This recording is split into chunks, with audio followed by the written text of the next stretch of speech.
भेदथी भरेली भली अनंत अनंत नाय निक्षेपे व्याख्यानी छे। सकल जगत हित कारिणी हारिणी मोह तारिणी भवाप्ति मोक्ष चारिणी प्रमाणी छे। उपमा आप्यानी जेने तमारा खवीते व्यर्थ आपवाथी निज मति मपाई में मानी छे।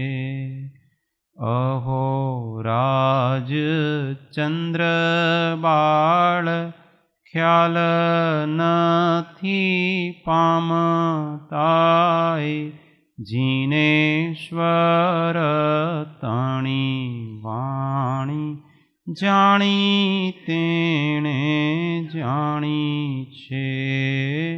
गुरुराज तणी जाणी तेणे जाणी छे।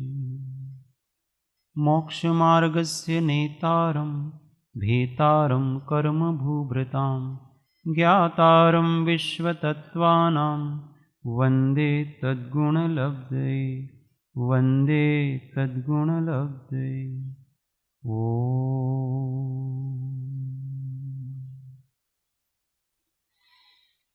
जय श्री जय सद्गुरु।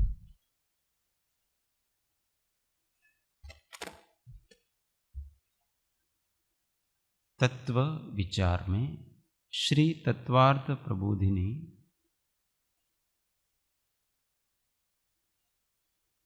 पृष्ठ संख्या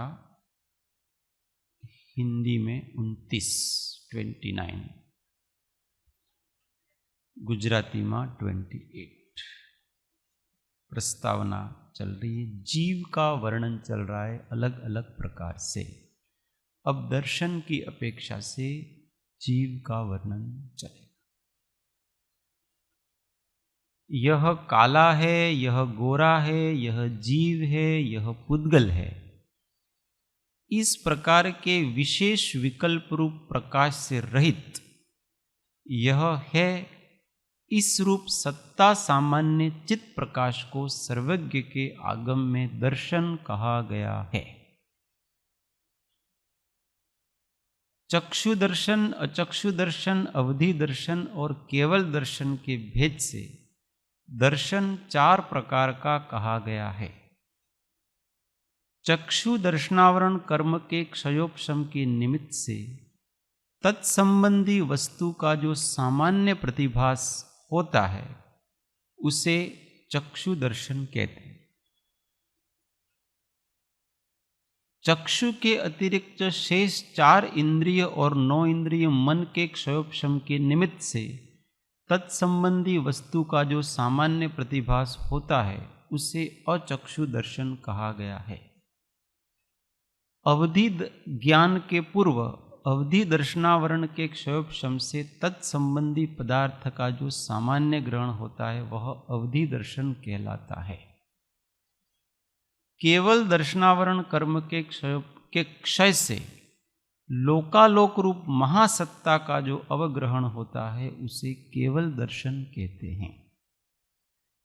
उपरोक्त दर्शन की अपेक्षा संसारी जीवों के 4 भेद बनते हैं। चक्षुदर्शी, अचक्षुदर्शी, अवधिदर्शी और अरिहंत केवलदर्शी। हर संसारी जीव इन 4 में से किसी न किसी दर्शन रूप अवश्य होता है। तो बहुत बार अपनों ने इस पर गहन चर्चा की है। दर्शन, तो दर्शन क्या है? विशेष से रहित सामान्य का ग्रहण, इसका नाम दर्शन। पर्याय रहित मात्र केवल द्रव्य का ग्रहण, सत का ग्रहण, उसमें कोई भेद नहीं होगा, जीव का, अजीव का, पुद्गल का, ये कोई भेद नहीं है उसमें। एक अभेद सत्ता का जहाँ अवग्रहण अवभाषण होता है, उसका नाम दर्शन कहलाता है। अब वह दर्शन के भेद पड़ते हैं दर्शनावरण कर्म के हिसाब से। वास्तव में दर्शन तो एक ही प्रकार का है, सत्ता सामान्य का ग्रहण करना, पर दर्शनावरण कर्म के क्षयोपशम और क्षय से उसके 4 भेद हैं।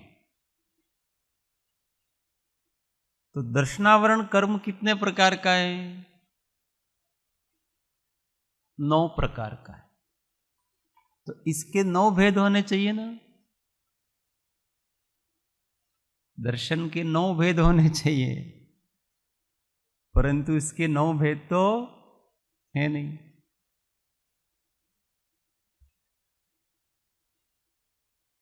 तो चक्षु दर्शन, अचक्षु दर्शन, अवधि दर्शन, केवल दर्शन, ये दर्शन 4 प्रकार के हैं। और दर्शनावरण कर्म कितने प्रकार के हैं? 9 प्रकार।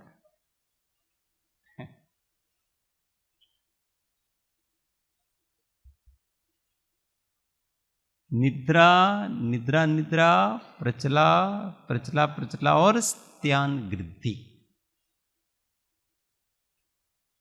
तो इनमें तो दर्शन होता ही नहीं है। क्यों नहीं होता है? क्योंकि ये सर्वघाती स्पर्धक हैं, ये सर्वघाती प्रकृतियां हैं, इसलिए उसमें तो दर्शन होगा ही नहीं। और चक्षु आदि दर्शन है वो क्षयोपशम रूप हैं, उसमें दर्शन होगा। तो चक्षु दर्शनावरण कर्म का जब क्षयोपशम होता है, क्षयोपशम देशघाती प्रकृति हो तो ही हो सकता है, सर्वघाती प्रकृति में क्षयोपशम होगा नहीं उसका, क्योंकि वो तो पूरे गुण को आवृत करती है। इसलिए निद्रा के समय में हमको पूरा का पूरा दर्शनावरण कर्म का आवरण आ जाता है, कुछ भी पता नहीं पड़ता है अपने को, कुछ भी सत्ता का। पर उस समय भी क्योंकि दर्शन गुण है, काम तो करेगा, इसलिए वहां भी चक्षु दर्शन अचक्षु दर्शन आदि के निमित्त से वहां भी दर्शन होगा। इस प्रकार से उसको समझना। चक्षु दर्शन और फिर अचक्षु दर्शन। चक्षु के अतिरिक्त जो शेष 4 इंद्रियां और मन 9 इंद्रिय, मानस दर्शन कहते हैं उसको, उनके जो आवरण कर्म हैं, उनके क्षयोपशम होने पर उनके निमित्त से जो सत्ता सामान्य का ग्रहण होता है वो अचक्षु दर्शन है। अवधि ज्ञान होने के पहले जो तत्संबंधी पदार्थ की सत्ता सामान्य का ग्रहण होता है, वो वास्तव में यहां सत्ता का मतलब होता है कोई पुद्गल की सत्ता ने, जीव की सत्ता ने, ऐसा नहीं है। वहां एक सत्ता अभेद है, अलग अलग सत्ता का कोई दर्शन होता नहीं, एक सत्य का दर्शन होता। और केवल ज्ञान के समय में जो महासत्ता का दर्शन होता है, इस जगत में जितने पदार्थ हैं उन सब पदार्थों का एक साथ ग्रहण होता है, एक साथ उनकी सत्ता का अवलोकन होता, इसलिए उसको केवल दर्शन कहते हैं। वो केवल दर्शनावरण कर्म के क्षय हो जाने से होता है। इस आधार पर फिर जीवों के 4 प्रकार बताए, चक्षुदर्शी, अचक्षुदर्शी, अवधिदर्शी और अरिहंत केवलदर्शी। केवलदर्शी ऐसा ही लिखते तो क्या फर्क पड़ता, अरिहंत शब्द क्यों लिखा है? केवलदर्शी सिद्ध भी होते हैं। केवल दर्शन केवल अरिहंतों में ही होता है ऐसा तो है नहीं, सिद्धों में भी होता है। तो यहाँ केवलदर्शी के आगे अरिहंत शब्द क्यों लगाया है? किसी का दिमाग चल रहा? हाँ, महेंद्र भाई ने क्या? हाँ, તમે શું? वो केवल दर्शना होने के पहले तीन वो घाती कर्म के क्षय होना चाहिए, बाद में ये होता है, इसीलिए अरिहंत कहा। नहीं, ये जो केवल दर्शन है वो सिद्धों के भी होता है और अरिहंतों के भी होता है। केवल दर्शन में कोई भेद नहीं है सिद्ध में और, मगर उसके आगे वो होने के पहले वो और जो घाती कर्म है उसका नहीं, घाती कर्म नष्ट हो जाने पर ही होता है वो तो। पर यहां पर हाँ, आप कौन कुछ नहीं, केवल ज्ञान होने के पहले नहीं होता, केवल ज्ञान के साथ होता है।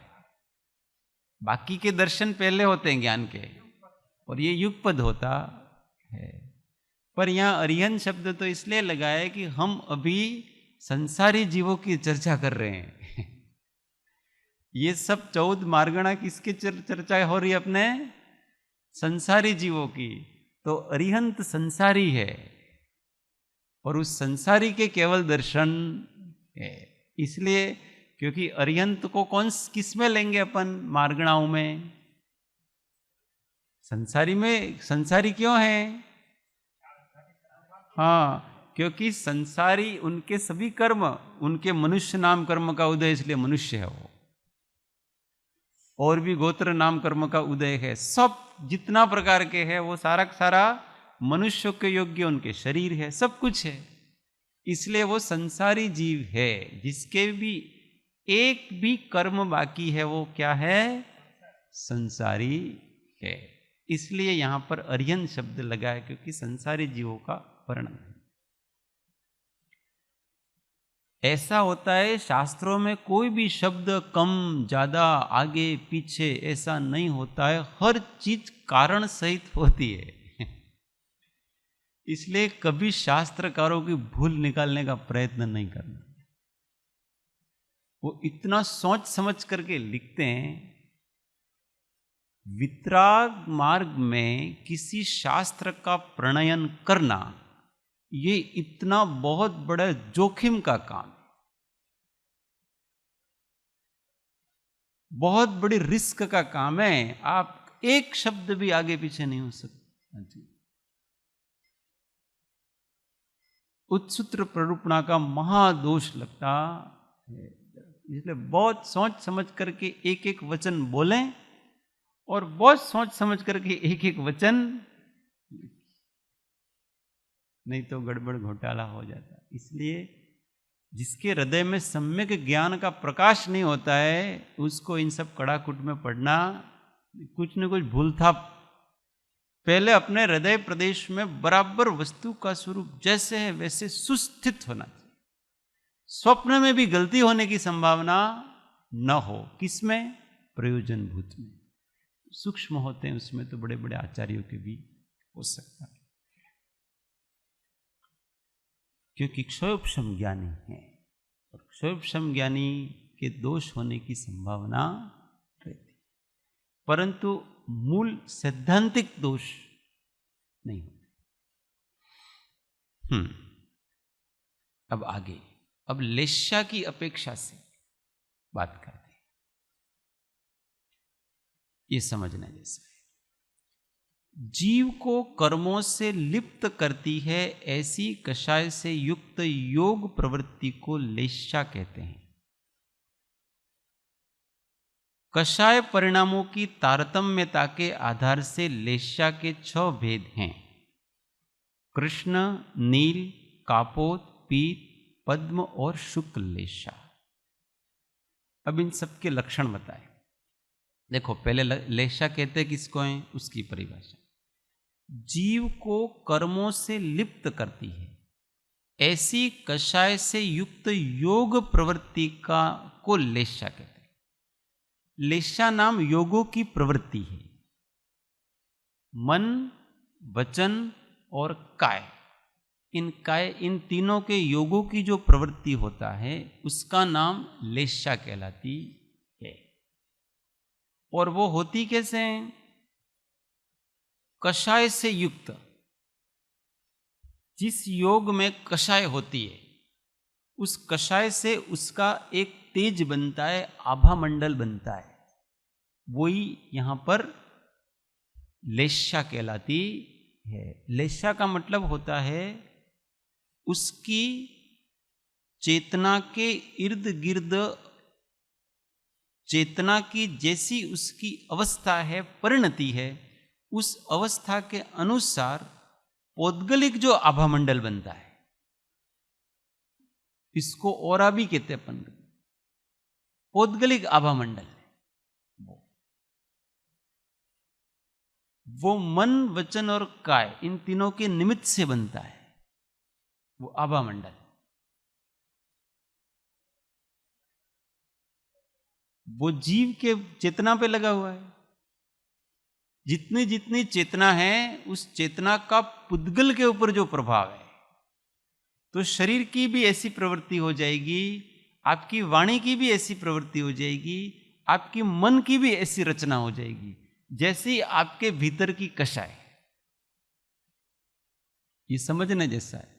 मात्र कषाय है वो लेश्या नहीं है, मात्र योग है वो भी लेश्या नहीं है। इन दोनों से मिली जुली जीव की परिणति है, वो लेश्या है। तो लेश्या में कषाय आवश्यक है जैसे आपने बताया। यस। तो अरिहंत परमात्मा को लेश्या नहीं है। अरिहंत के लेश्या नहीं है, उनको कषाय नहीं है।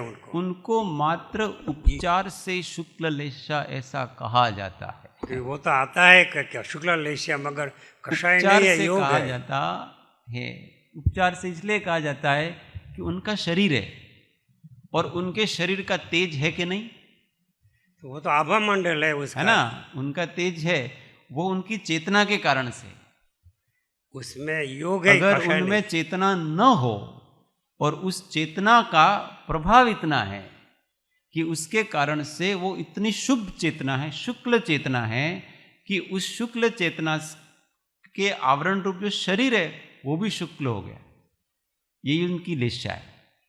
शुक्ल, महाश्वेत, वर्ण पवित्र, वो तो ठीक बात है, मगर लेश्या कहा गया है तो द्रव्य लेश्या तो है ही। हाँ, शुक्ल लेश्या कहा गया है ना अरिहंत को, तो उपचार से कहा है ना।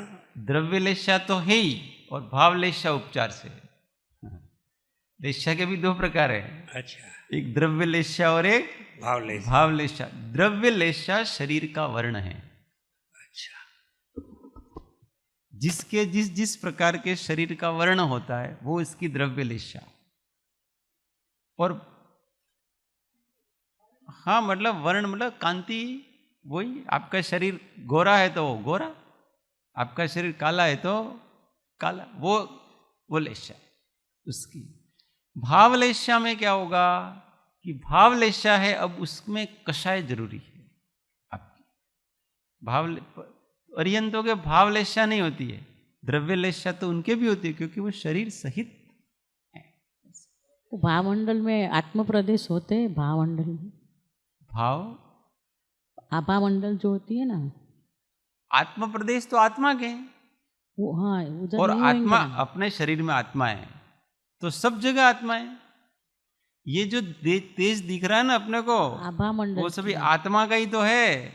वो आभा मंडल है, वो तो पौद्गलिक है। हाँ, वही वो तो पुद्गल है एक प्रकार। योग प्रवृत्ति, और योग प्रवृत्ति तो पुद्गल है, पर उसका प्रभाव आत्मा का, आत्मा के बिना कोई योग प्रवृत्ति नहीं। ये टेबल की योग प्रवृत्ति नहीं है,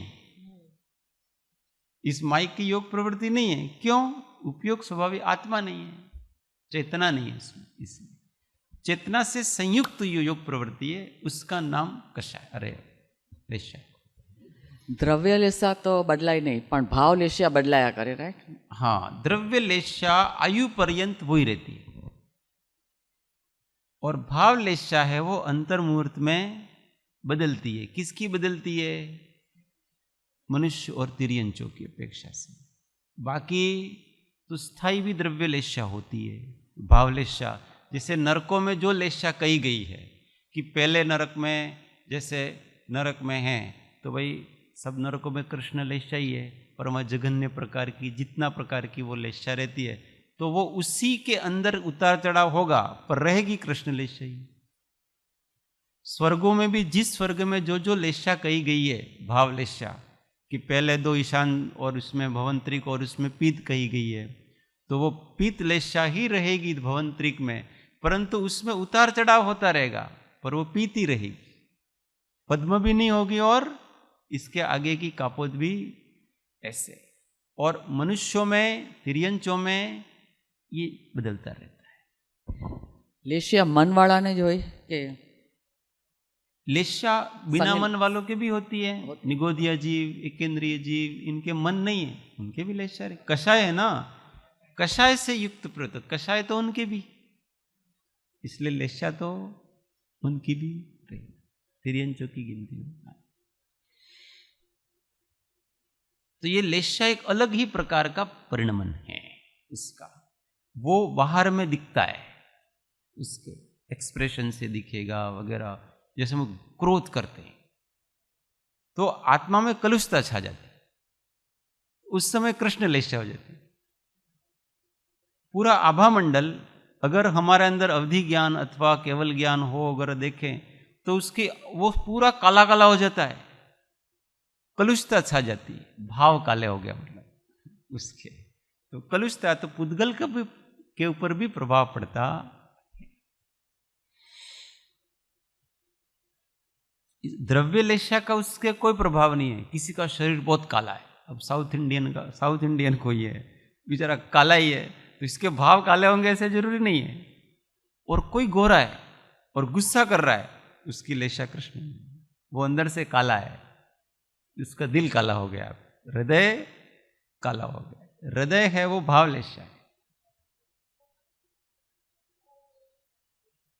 वो द्रव्य लेशा उसको कहा है। द्रव्य लेशा मतलब इस काय का, शरीर का जो वर्ण होता है वो होता है ना, मात्र ओरा नहीं, वो भी एक प्रकार की शरीर का वर्ण, शरीर की आभा ही तो है। और क्या शरीर क्या है बताओ? अच्छा गोरा काला है क्या बताओ? हड्डी, हाँ, खून, स्किन नो कलर, हाँ, स्किन नो कलर, हाँ, स्किन भी अपने आप में गोरी काली नहीं है, ये सब मिल करके एक वर्ण बन रहा है। तो लेशे आधारित हो, स्किन का भी डिसेक्शन करो, वो भी कोई गोरी काली नहीं। इन सबका मिल करके एक वर्ण बना है, सामूहिक है ये सब चीज। तो ये लेशे आधारित हो, तो ये वो द्रव्य लेशा उसको कहते हैं। चलो, तो ये 6 प्रकार की होती है। अब एक एक को बताया। दूसरे का सर्वनाश करके अपने स्वार्थ की पूर्ति करने की अति तीव्र कषायुक्त योग प्रवृत्ति का नाम कृष्ण लेशा है। इसमें कैसा होता है देखो, इसकी परिभाषा बड़ी सुंदर परिभाषा है। दूसरे का सर्वनाश करके अपने स्वार्थ की पूर्ति। अभी वो लेशा वृक्ष से उसको आप कंपेयर करो कि आम खाने गया और अपने को आम खाना है, अपनी स्वार्थ पूर्ति करनी है उसको, तो वो क्या करता है? पूरा पेड़ काट देता है, पूरा नाश कर देता है उसका। वो रहे न रहे, मेरा काम होना चाहिए। इस प्रकार के परिणामों को कृष्ण लेशा कहते हैं। सामने वाले का किंचित भी अपने ध्यान नहीं रखना, बस अपना काम हो जाए। वो जिए मरे, उसको अच्छा लगे, उसको बुरा लगे, कुछ भी लगे, अपने क्या, अपने तो अपना काम हो जाना चाहिए। ये कौन सी लेशा कहलाती? कृष्ण लेशा। और उसके लिए कुछ भी करना पड़े तो मैं कर दूं, उसको मारना पड़े तो मार भी डालूं, उसके परिवार वालों को मारना पड़े तो उसके परिवार वालों को भी मार डालूं, कुछ भी कर सकता हूं मैं उसके लिए। ये कृष्ण लेशा कहलाती, ऐसे परिणाम। दूसरों को बड़ा भारी नुकसान पहुंचाकर अपने स्वार्थ की पूर्ति करने की तीव्र कषायुक्त योग प्रवृत्ति का नाम नील लेशा है। उसमें अभी कृष्ण लेशा की तरह सर्वनाश तो नहीं कर रहा है, परंतु बहुत भारी नुकसान पहुंचाता है। उसकी धन संपत्ति सब छीन लेगा, सब कर लेगा उसको। वो नील लेशा के परिणाम कहलाते हैं। वृक्ष की क्या बड़ी बड़ी डालियां काट देता, शाखाएं, बड़े जो थड़ के थड़ होते हैं ना, अब आम खाने उसको बड़े बड़े डाल काटने की कहाँ जरूरत है उसको, परंतु वो काट डालता है और बाकी के वो पड़े रहे, अपने तो जितने चाहिए उतने ले जाए। तो ये नील लेशा के परिणाम। तीसरा, दूसरे के सुख दुख की परवाह किए बिना अपने स्वार्थ की पूर्ति करने की अपेक्षाकृत कम तीव्र कषायुक्त योग प्रवृत्ति का नाम कापोतलेशा है। अभी इसमें कापोतलेशा में दूसरे के सुख दुख की कोई चिंता नहीं, अपने तो अपना काम निकालना है, इसलिए उसको हानि हो कि लाभ हो, अपने कोई दिक्कत नहीं, पर अपेक्षाकृत नील लेशा से इसके परिणाम थोड़े अच्छे हैं, कम दुष्ट हैं, ऐसा समझो। इसलिए वो क्या करता है इसमें कि वृक्ष के जो गुच्छे के गुच्छे होते हैं ना, मतलब वो छोटी छोटी डालियां वगैरह, वो तोड़ता है, बड़े बड़े डाल तोड़ता। अब उसमें कच्चे भी होंगे, पक्के भी होंगे, जैसे भी होंगे वो तोड़ डालता है। वो पूरा के पूरा, भले वो ऐसा दिखे जैसे कि वो उजड़ गया। कभी कभी होता है नहीं, यहाँ बच्चे एक दिन फूल तोड़ रहे थे, तो वो जो था उसमें मुश्किल से 7-8 फूल थे, उन्होंने सारे तोड़ लिए। अब उसमें उसने ये चिंता नहीं की कि इसके ऊपर अगर फूल एक भी नहीं रहेगा तो कैसा लगेगा, उसका सौंदर्य समाप्त हो जाता है सारा का सारा। तो भाई क्या करना कि उसका सौंदर्य बना रहे, तो भाई 2 फूल यहां से तोड़ो, 2 फूल यहां से तोड़ो, 2 फूल यहां से तोड़ो, ताकि उनका भी काम चले और अपना भी काम चले। पर इसके ऐसा नहीं होता है, उसके वो भले कैसा भी लगे, अपने कोई चिंता नहीं है, अपने तो अपना काम हो जाना चाहिए, दूसरे की कोई चिंता नहीं। ये सब परिणाम। अब आगे, दूसरे के कष्ट के खेद पूर्वक अपनी निजी अभिलाषा पूर्ति करने की मंद कषाय युक्त योग प्रवृत्ति का नाम पीतलेशा है। अब ये शुभ लेशा में आए कि दूसरे के कष्ट के खेद पूर्वक, कि भाई दूसरे को तकलीफ हो रही है, ये इसका खेद है, परंतु फिर भी अपन इच्छा को रोक भी नहीं सकते हैं, पर दुख जरूर होगा, अरे यार इसको अच्छा नहीं लगा, दुखी होकर के अपनी अभिलाषा पूरी कर, अभिलाषा को नहीं छोड़ेगा वो, हाँ अभिलाषा तो पूरी वो करेगा, पर दुखी होकर के, अरे उसको कष्ट, इसलिए कम से कम उसको कष्ट हो, कम से कम उसको कष्ट हो, ऐसा ध्यान रख करके वो करेगा। वो पीतलेशा वाले का लक्षण है, पर वो अपनी इच्छा नहीं छोड़ेगा, वो तो करेगा ही करेगा। उसके कषाय है ना, भोजन करते हैं अपन तो कम से कम हिंसा हो वैसे भोजन किया जाए। खेद तो रहता है अपने को, तो इसमें भी थोड़ी बहुत तो, और अपने को कभी ऐसा पदार्थ का सेवन करना पड़ जाए अपने को तो बहुत खेद होता है, दवाई के रूप में कभी करना पड़ता है अपने को, तो अपने को यार रहता है दवाई पता नहीं कैसे बनी होगी, किसने बनाई होगी, आजकल कोई ठिकाना होता नहीं है, अपने पास बड़ी सुंदर ऐसे पैकिंग होकर के आता है, कोई भी चीज अपने सामने इतनी सुंदर पैकिंग करके आती है, अपने को लगता है कि अपन कहाँ हिंसा कर रहे हैं, परंतु आप उसके मूल स्रोत में जाओ तो वो पैकिंग कैसे हुई वो अपने को पता चलता है। तो वो वहाँ जाता है कि ये किस किस प्रकार से इसको बनाया होगा, न पता नहीं कैसे कैसे भाव से होगा, न कितने कितने जीवों की हिंसा की होगी, न कैसा उपयोग किया होगा, न खेद रहता। और इसलिए उसको मुंह में डालते समय अपन 10 बार सोचते हैं, नवकार मंत्र गिनते हैं, और गिनते गिनते अपन उसको डालते। इतना कोई भी भोग कर रहे ना अपन, तो हमारे हाथ कांपने चाहिए, डर होना चाहिए अपने को, हमारा मन भयभीत रहना चाहिए उस समय। ऐसा नहीं अपने क्या निर्ध्वंस परिणाम, व्यक्ति कहेगा मेरा तो दुख दूर करना है बस, इसलिए अपने क्या मतलब कहाँ है न कैसा है न कुछ कोई मतलब नहीं है अपने को। तो ये सब परिणाम इसके अशुभ लेशा। अभी शुभ लेशा में आएगा तो व्यक्ति को खेद रहे। ये पित्त लेशा।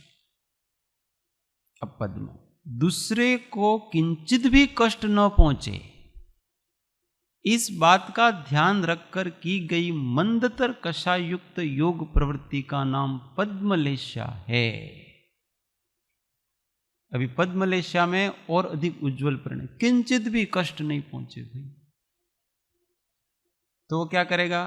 पहले उस पीतलेशा में तो क्या करता है पता है कि वो प्रेम से उसके गुच्छे आम तोड़ लेगा उसमें। अब इसमें क्या करेगा कि वो पक्के पक्के आम होते हैं ना, वो ही तोड़ेगा, उस गुच्छे को भी जरा सा भी कष्ट नहीं पहुंचाएगा वो, जरा भी। उसमें तो पीतलेशा में तो कच्चे पक्के तोड़ लेता है, दोनों प्रकार के गुच्छे तो नहीं तोड़ता पर आम जरूर तोड़ता है। इसमें तो आम तोड़ेगा वो भी कैसे पड़ेगा? पक्का आम है, अब ये तो टूटने ही वाला है,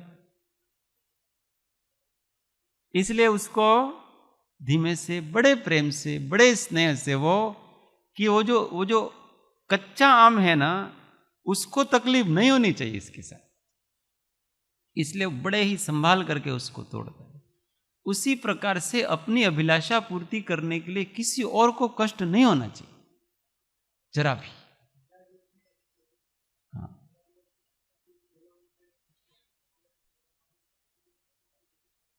हाँ, ये वो वेदराज जी की बात करते हैं कि किसी की औषधि के लिए अगर कोई वनस्पति तोड़नी हो तो पहले उससे क्षमा मांगते हैं, अनुमति मांगते हैं सॉफ्टली, और जितनी चाहिए उतनी दोहन करते हैं, शोषण नहीं करते हैं। ऐसा नहीं कि अभी तो मिला है तो सारे तुलसी के पत्ते तोड़ के ले जाओ, सारे अड़ूसी के पत्ते तोड़ के ले जाओ, पता नहीं यहाँ वहाँ तो मिलेंगे कि नहीं मिलेंगे, यहाँ मिलेंगे।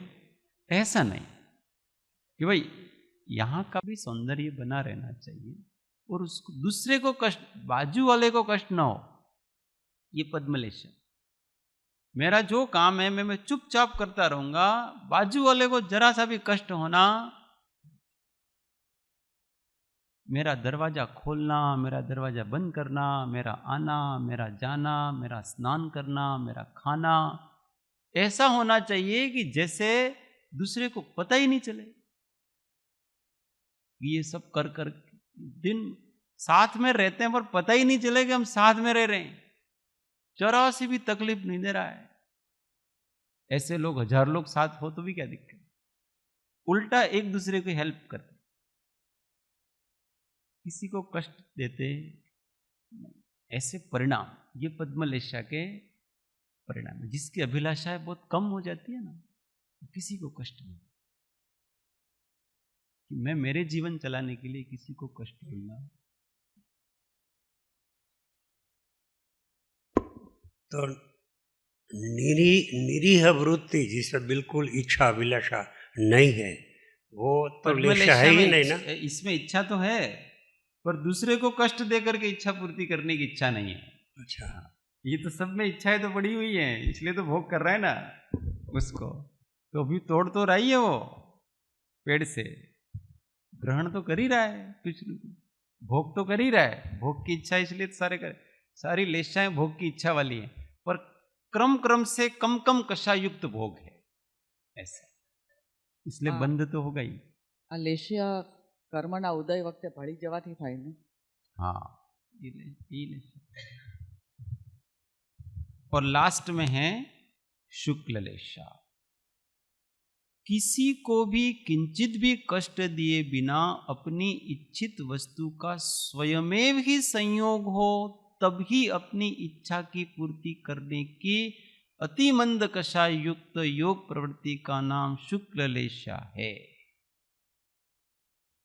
कि भाई किसी को भी किंचित भी कष्ट दिए बिना अपनी इच्छित वस्तु का स्वयमेव ही संयोग हो, अपने आप हो तो ठीक है, सहज मिला सो दूध बराबर, अपने आप मिला, अपने पुण्योदय से मिला तो ठीक है। अगर वो पेड़ से नीचे गिरा है आम तो हम खा लेंगे उसको, पर हम तोड़ेंगे नहीं। पद्मलेशा में तो भी वो पके आम तोड़ रहा है, शुक्ल लेशा में अब वो भी नहीं। अब तो अगर नीचे गिरा होगा तो अपन लेंगे, नहीं तो अपने को नहीं खाने आम। चलो अपने नहीं, यहां तो जंगल में पेड़ होते हैं, उसमें कोई मालिक नहीं होता। हाँ, वो यहाँ के नींबू की कह रहे हैं। प्रैक्टिकल बात है भाई, यहाँ के नींबू हैं तो यहाँ का मालिक कौन है? किसी को भी बिना पूछे तो नहीं लेना। अब यहाँ का मालिक कौन है? तो यहाँ के जो ट्रस्ट है वो यहाँ के मालिक है। ये पूरा का पूरा आश्रम है ना, ये न तो पारसनाथ भगवान का है, न कृपालु देव का है, न आत्मानंद जी का है। इनमें से किसी का नहीं है, ये ट्रस्टी होगा। ऑफिशियली बात कर रहा हूं मैं, ऑफिशियली अधिकारी यहाँ के ट्रस्टी हैं, क्योंकि वो इस पर कोई भी तकलीफ आती है उन्हीं का नाम आता है। जवाबदार कौन है? ट्रस्टी यहाँ के जवाबदार है। इसलिए ट्रस्टी पना करना भी बड़ी विभिन्न हाँ, स्वामी बना है, साधारण सी बात नहीं है। अगर इस आश्रम को किसी कारण से कोई अपने कोई ऐसी घटना हो जाए और जेल जाना पड़े तो कौन जाएंगे? हम नहीं जाएंगे, ये ट्रस्टी जाएंगे। અને સોલ્યુશન પણ બધા એ જ લાવે છે ને, और મહેનત પણ એ समाधान જ. भी वही करेंगे, और जो भी समस्याएं आएंगी ना वो भी वही झेलेंगे। हम नहीं झेलेंगे। हमको सरकार नहीं पूछेगी कि आप रोज स्वाध्याय करते हो, ये करते हो। बेंचरी को भी कोई पूछने वाले नहीं, कोई किसी मुमुक्षु को कोई नहीं पूछेगा यहाँ के ट्रस्टी कौन है ये पूछो, क्योंकि ये नाम वहां ट्रस्टी होगा होता है, ऑफिशियली वो है, ऑफिशियली अधिकारी वो है सारे। इसलिए किसी भी एक ट्रस्टी को पूछ करके काम करने का है कि भाई मैं नींबू लूं कि नहीं लूं।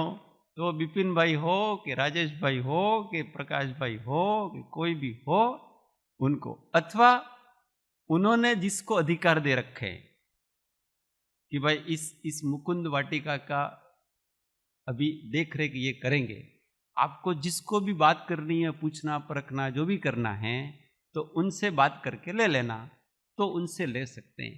ये एक सही रास्ता है अपना, ये व्यवस्था है। हमको सब चीजें व्यवस्था के अंतर्गत ही होनी। आमे तो भाई तुम्हारे थी पूछ ली दो, भाई मेरा काम नहीं चलेगा यहाँ, क्योंकि मैं उसका अधिकारी। अभी यहाँ व्यवस्था है स्वाध्याय हॉल की। अब स्वाध्याय हॉल किसके जिम्मे है? तो स्वाध्याय हॉल को वीणा बेन के जिम्मे अथवा जिसके भी हो। तो यहां से पुस्तक लेनी नहीं लेनी वगैरह ये सब किसको पूछने का है? अब यहां आप कृपालु देव ने पूछी ना, मैं ले गया। कृपालु देव की नहीं चलती यहाँ यहाँ वीणा बेन की चलेगी, उन्हीं को ही पूछना है कि भाई आपको पुस्तक ले जानी है, कैसे करनी है, सारी उनकी जिम्मेदारी। कोई भी जिम्मेदारी लेने के पहले बहुत सोचना चाहिए, और जिम्मेदारी ली तो अपने को वो पूरी निभानी चाहिए, और उस जिम्मेदारी को जो सम्मान देना चाहिए वो सम्मान भी मिलना चाहिए। वो जिम्मेदार व्यक्ति है ना, तो उसके लिए उसका सम्मान है, उसको उनके राइट्स हैं, अधिकार है। उन अधिकारों के लिए उनके आगे अपने को झुकना भी है कि भाई उनकी अनुमति लेनी हुई तो उनको झुकना। ना ना, हमें तो एमने न पूछिए, हमें तमन पूछ लीधु ने, एम शो वांधो छे, मेरा काम नहीं है, वहां उन्हीं का अधिकार है, मुझे भी उनसे ही पूछना है। इनको व्यवस्था है कहते। इसलिए अधिकारों को लेना, अधिकारों का सम्मान करना, और अधिकारी को कर्तव्य समझ के कर्तव्य का पालन करना। ये अधिकारी को स्वामीपना नहीं करना, परंतु जिनके पास अधिकार है हमको उनको अपने ऊपर रखना। जगत में इसीलिए तो ये सारा का सारा पूरा पूरा क्या है, अधिकारों की सत्ता की लड़ाई है, क्योंकि किसी के पास सत्ता होती है तो उसको पूछा जाता है, और अगर हमने इसका दुरुपयोग किया तो हमारा केवल अहंकार बढ़ता है। हम अपने अहंकार का विस्तार करेंगे और कुछ विस्तार करेंगे नहीं। तो ध्यान रखना, कोई अपने को जिम्मेदारी दी गई है तो उसमें अहंकार नहीं करना।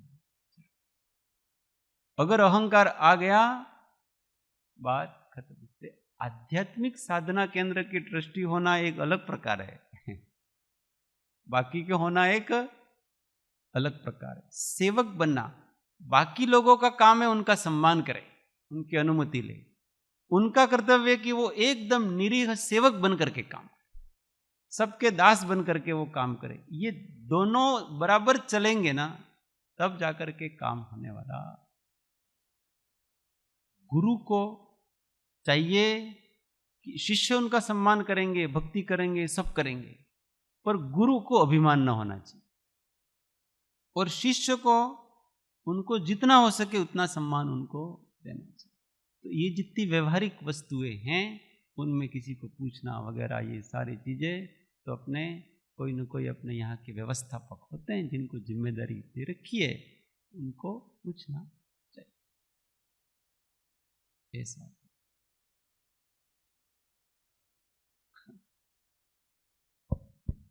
नहीं, यहाँ तो अनुमति। हाँ,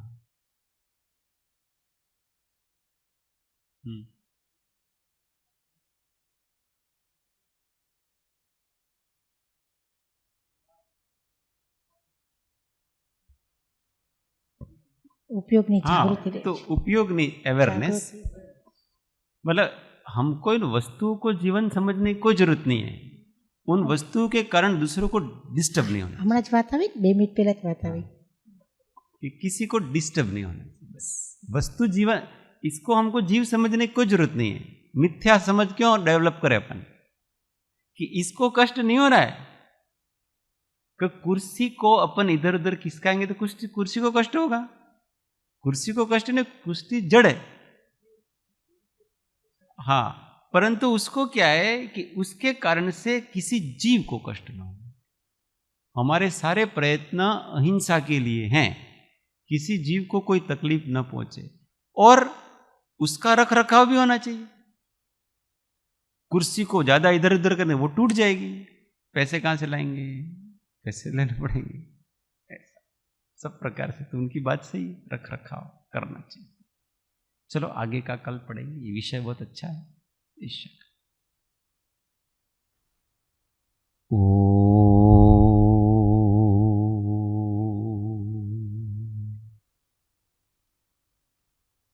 जावाणी के ज्ञान से सूझे लो कालो, सोवाणी मस्तक नमो सदा दे दो। ये जिनवाणी भारती तो ही जपो दिन रेम, जो तेरा शरणा लहे सो पावे सुख चैन। देव भजो अरिहंत को, गुरु सेवो निर्ग्रंथ, दया धर्म पालूं सदा यही मोक्ष का। नमस्कार। आत्म अनुसरण।